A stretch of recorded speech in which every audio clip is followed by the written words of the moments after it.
Sveiki, brangūs draugai. Su jumis Valdemaras ir podkastas 5 minutės. Neteisingai panaudoti talentai. Per tvaną žuvo didesni žmogaus atradimai ir meno šedevrai nei tie, kokius pasaulis žino šiandien. Sunaikinti kūriniai buvo žymiai gražesni nei šiandieniniai meno pasididžiavimai. Žiūrėdamas į žemę, Dievas matė, kad intelektas, kurį jis davė žmogui, buvo iškrypęs. Dievas davė šiems žmonėms pažinimą ir suteikė jiems vertingų minčių, kad jie galėtų įgyvendinti jo planus.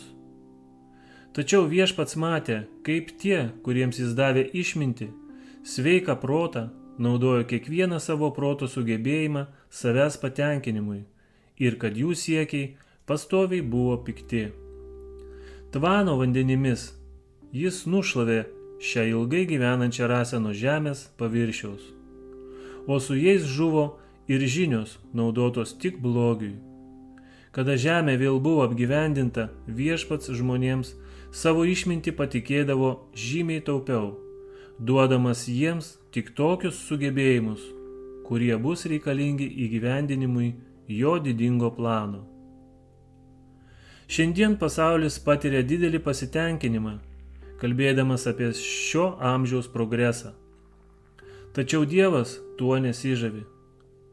Šiandienos žmonės gali būti sulyginami su tais, kurie gyveno prieš tvaną, kurie taip pat atliko daug atradimų.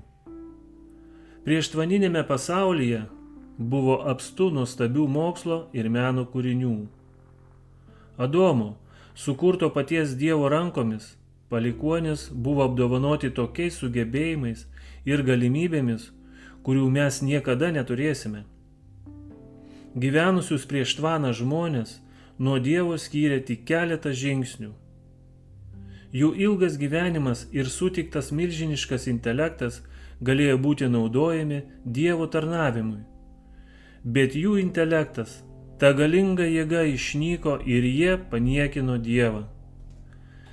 Kada žmonės atskiria save nuo Dievo, jie patenka šėtono valdžion. Šiems žmonėms buvo duoti protas ir jėga, kad būtų panaudoti Dievo tarnavimui. Bet kokiam žmogui yra vienintelis saugus kelias ir jis yra paklusnumo, taip sako Viešpats, kelias. Su jumis buvo Valdemaras ir podkastas 5 minutės.